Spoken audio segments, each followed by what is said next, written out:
Happy Friday, everybody, and welcome back to Brown Bag Bets, powered by BetSperts. We are your daily dose of cricket handicapping and sports betting picks. I'm Alex Christensen, and joining me, as always, Mr. Andy Molitor. How you doing today, Andy? Oh, I've been better. I've been worse. What's it better than some, not as good as others. But it is Friday, and I can live with that. So, congratulations to everyone making it through the week, getting this far. Some good basketball games last night. Noops.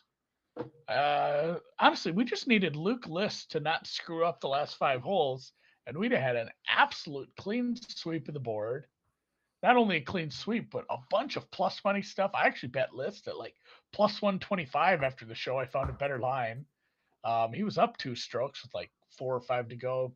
Ended up not even having it to push the bet for me, but at least I did get a win yesterday with Bubba, finally getting my match play maiden broken. Today is exciting because I went through all the scenarios last night and just realized like, oh my god, this is like if the NBA had a 6 game season. Like there would be ties. And anyone who watches golf is um, familiar with Monday qualifiers.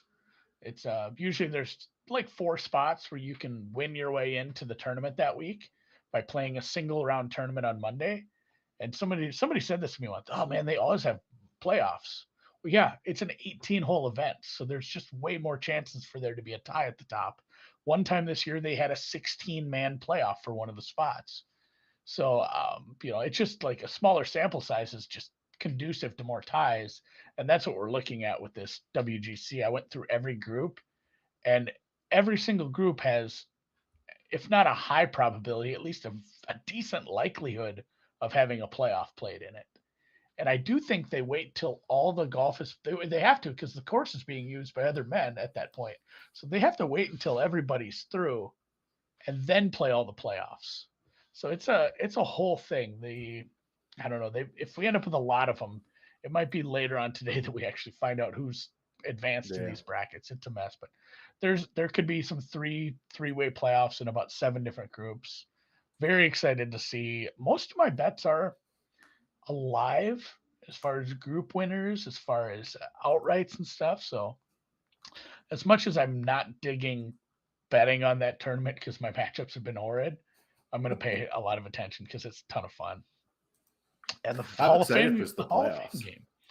Yeah, the Hall of Fame game line is up. Football's back. There we go. We're just again 5 months Who's away. playing in the Hall of Fame game? Oh, it's usually the team that wins and then somebody else. So probably Rams, someone. Not sure. I guess the line's up. They better have some teams. Somebody can fill me in on that. Oh, Sign there's one. Collectibles says he likes Big John 2-0 today. That'll be something. I suppose Jonte it's win Miami. totals are starting to pop up. Yeah. Las Vegas Raiders -1.5 versus Jacksonville. Huh. Well, that's not a Hall of Fame game at all, with Jacksonville involved in it. And the Raiders, though, we have been saying nice things about what they've been doing. So, well, we're Seems like gonna an rip through over, some, but yeah, let's just rip through some picks. Get you guys out on your Friday. Go mail it in for the rest of the day at the work. I will be doing the opposite of that in case Reed is watching, but I will probably be. I don't know. The fish fry's calling my name again today, so I might walk over to the bar for a walleye little fish lunch fry. after. Well, I can if I poke my head out the front door, I can see the bar that has the best fish fry in town. So, shout Love a out fish fry. to Brothers Bar and Grill with their handmade beer battered fish, which is going to be going in my tummy later. I hope you So just got a free lunch for that. let's keep it hot. Let's keep it hot with Miami. It is hot in Miami. Courts are a little slow, says Pete, and that is true. But nice winner yesterday with Watson +5. And that was a spot where you get into a weird situation when you bet the handicap on an underdog and a big underdog money line. She loses the first set, but she doesn't get blown out. So then you get to the second set, and you start to decide, like, am I just cheering for her to get this close and lose this? And because there's situations where you can have like a real bad third set and lose both bets, where a 2-0 loss where you cover the spread sometimes doesn't feel so bad. But you know me, I'm a gambler. I was cheering for the whole way to complete the comeback. She did complete the comeback. The Siniakova over was never in doubt. and we have some more looks with some two names I don't really know. It's one of the fascinating parts about tennis. You often are cheering against your player. For example, like in a tiebreaker, there's nothing worse than your underdog winning a tiebreaker, holding +4, +3, and then they win the tiebreaker. But all you've really done is put yourself behind the eight ball because if the favorite wins the next two sets, you're just hammered. But that was nice and easy yesterday. I did lose one tennis bet yesterday, but it was before the show started, so that was nice. It was nice Oh to yeah, avoid a that I loser didn't count that based on against you. timing. It was smooth, but handful of picks today. Again, we just continue to grind. Still have some outrights left, and we're going to bet on one of them again. It didn't work out so hot the other one. It's we supported her and she got tired and quit. I don't think that'll happen to us today with Coco Goff though. Goff, you'll see some 3.5s here. Hunt around for a 4. I was able to get the 4 at even money last night. I bet you can get a 4 at less than standard juice.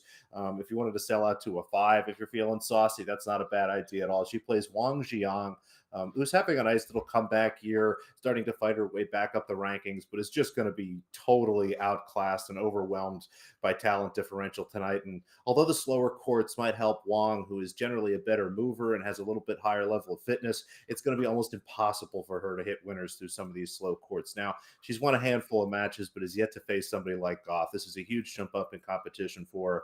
And this just feels like a Goff 6-4, 6-3, 6-4, 6-2 kind of thing. Maybe the first set's a little tight. I thought about maybe taking Goff 2-0, but like the -4 at that price. I mean, even if she does somehow drop a set, she can definitely cover the 4 in 3 sets. So we'll grab her. Another big underdog, and this is just Madison Keys is her pricing. It's out of hand. She had a really nice start to the season down under, where the courts are faster. Here, as you mentioned, Andy, the courts are a little bit slower. The heat, not necessarily something that's great for her overall. And she plays Angelina Kalinina, a nice young player who's really having a good start to the season, plays well on some slower courts like this, and really just you take the overprice here.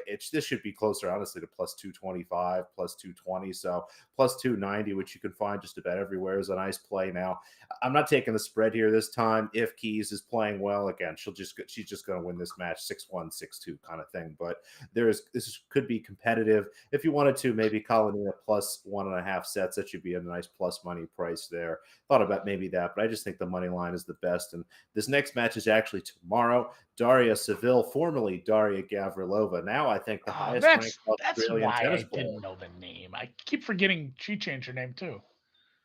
Some change, some don't. Hers seems to be universally changed everywhere. So make sure you double check. Her at +100 or better here against Katerina Siniakova looks honestly like a gift here. I have Gavrilova -130, almost -140 in that match, given how well she's played and just given her consistency. I mean, Siniakova is a great player, but someone who plays with as much variance as just about anybody, point to point and match to match. And Seville is not someone that's going to get bothered by that. The slow courts are really going to help her here. So, like her at even money, again, I have her as a solid favorite here. So, honestly, anything -10 or better looks good to me.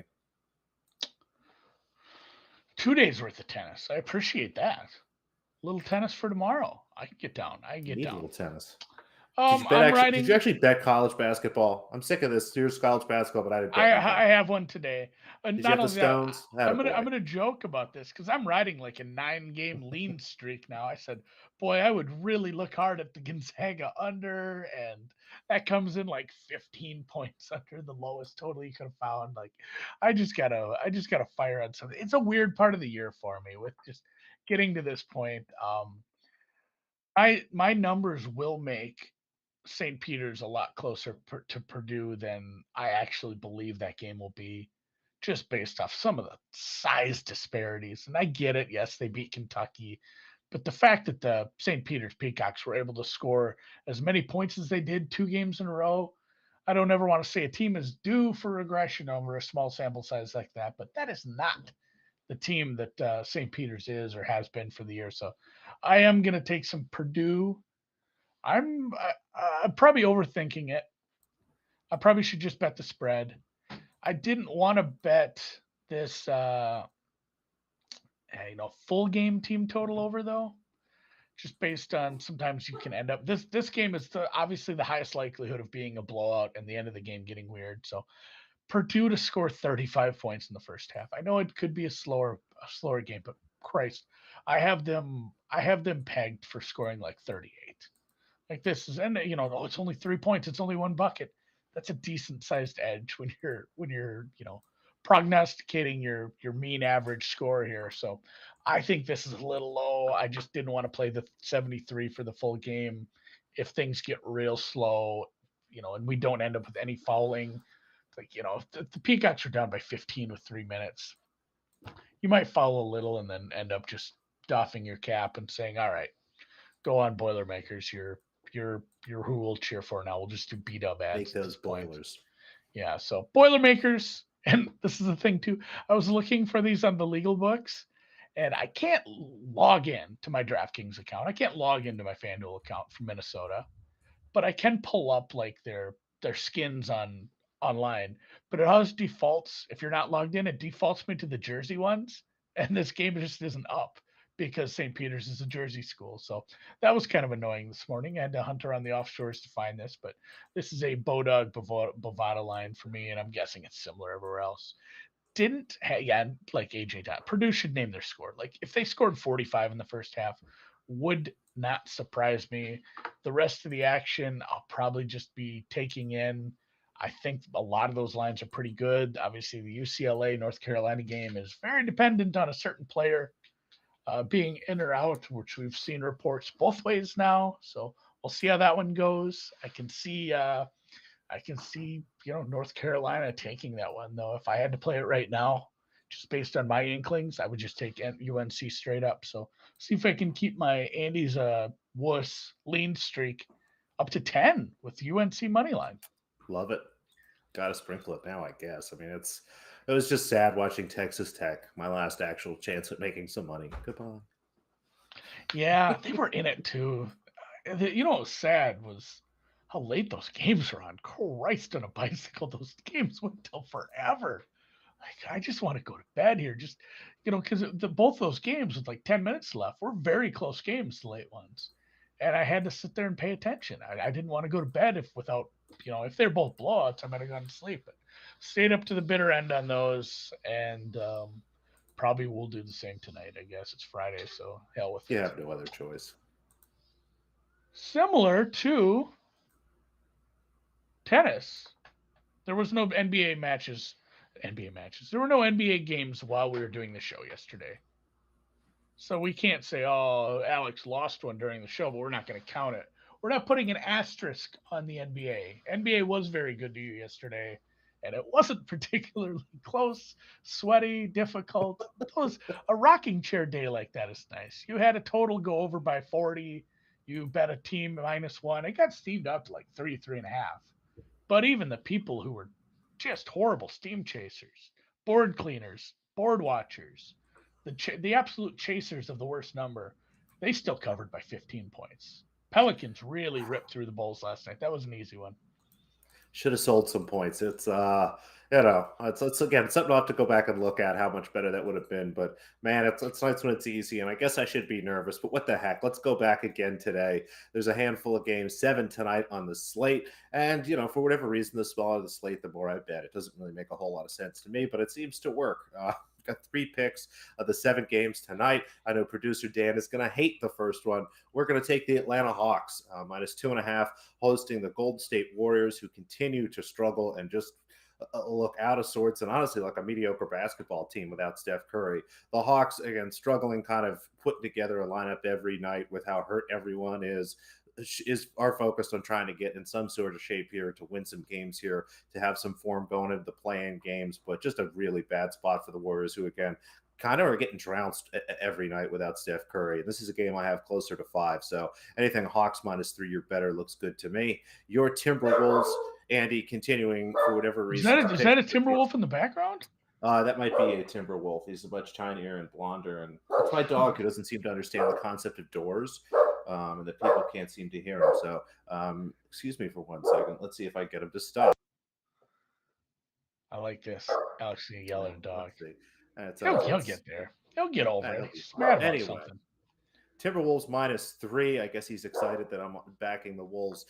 They play the Dallas Mavericks, who did beat the Timberwolves the other night. But Yeah. you go back and look, just a terrible shooting night. The Timberwolves less than 40% from the field, but tons of extra possessions. If they come out, play the same game, and shoot even 42, 43% from the field, they win comfortably. So, like the Timberwolves -3. And then Knicks Heat over 215. We don't know who's playing in this game. Just about everybody's questionable, but Heat totals have been kind of depressed. Knicks totals have been kind of depressed. And I'm honestly hoping Julius Randle is out. The Knicks play a little more open style of basketball when he's out. And this is a game where, again, it's a little tough to tie down who's playing. But in most scenarios, I have this game at least 218. So anything 215 or lower looks pretty good. So two favorites and an over. What could go wrong on a Friday?